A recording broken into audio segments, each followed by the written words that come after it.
suis présentement dans la ville de Québec où la Fondation québécoise du cancer y est présente depuis plusieurs années déjà. Le Centre régional de Québec est le seul centre qui n'offre pas le service d'hôtellerie, mais par contre offre le service InfoCancer, un service où des gens peuvent appeler de partout à travers le Québec et avoir de l'information par des infirmières spécialisées et formées en oncologie.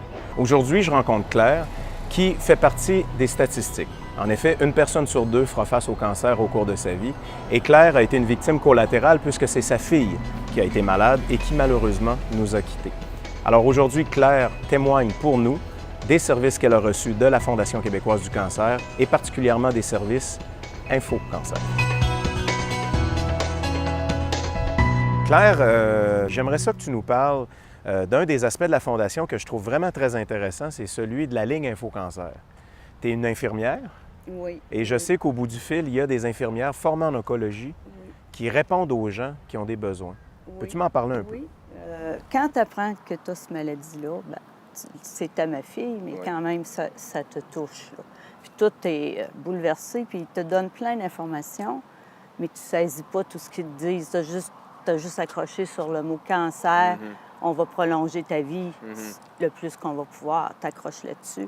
Ça nous a guidés à savoir comment on allait aborder le sujet avec l'annonce aux jeunes enfants, dont la maman est en tête du cancer puis qu'elle va décéder. Là, elle a pu trouver les mots avec de l'aide? Graduellement, c'est ça, avec la ligne téléphonique puis la ressource de livres. Oui. Elle a pu savoir comment les accompagner graduellement dans ça. Là.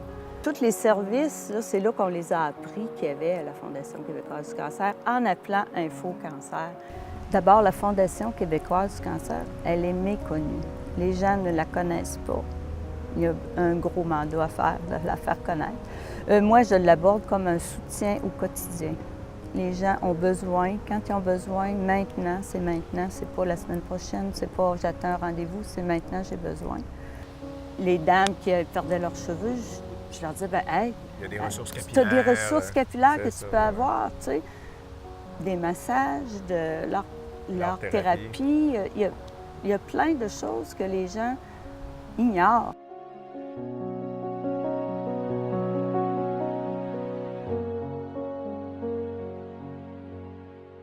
Claire, j'aimerais que tu m'expliques un peu comment tu fais pour mobiliser autant de monde année après année. Parce qu'il y a un effet d'entraînement, mais il y a aussi tout le travail que tu fais avec ton mari pour aller chercher du monde puis mobiliser des gens à participer à l'événement du 24 heures du lac Archibald. Fait que moi, ça m'impressionne beaucoup parce que ça demande de l'huile de bras, comme on dit. Hein? Moi, c'est mon énergie que ça me donne pour me lever le matin. OK. Parce que quand tu perds ton enfant, tu as comme un gros vide qui n'est pas facile à remplacer. Puis ce projet-là, moi, c'est ça qui me ça fait donne me une lever, motivation. qui me fait me lever. Parce que quand je parlais avec ma fille, je disais, comment je vais faire? Elle me disait toujours, il faut que tu aies des projets. Voilà. Elle dit, aide des projets. On organise des activités. Les gens sont, c'est des gens super motivés. Ça prend des gens motivés qui croient en la cause. Au travers de Marie-Brigitte, il y a la Fondation québécoise du cancer. Peux-tu vous dire bravo? Oui, merci. Moi, j'admire beaucoup les gens qui prennent à bras le corps, qui décident d'organiser un événement puis qui l'amènent aussi loin. Merci. Bravo. Merci beaucoup. Le Centre régional de Québec, comme tous les autres centres à travers la province, peut compter sur des gens engagés qui organisent des événements au profit de la Fondation québécoise du cancer. Et comme moi, j'ai envie de m'impliquer aussi, je vais aller travailler mon coup de pédale.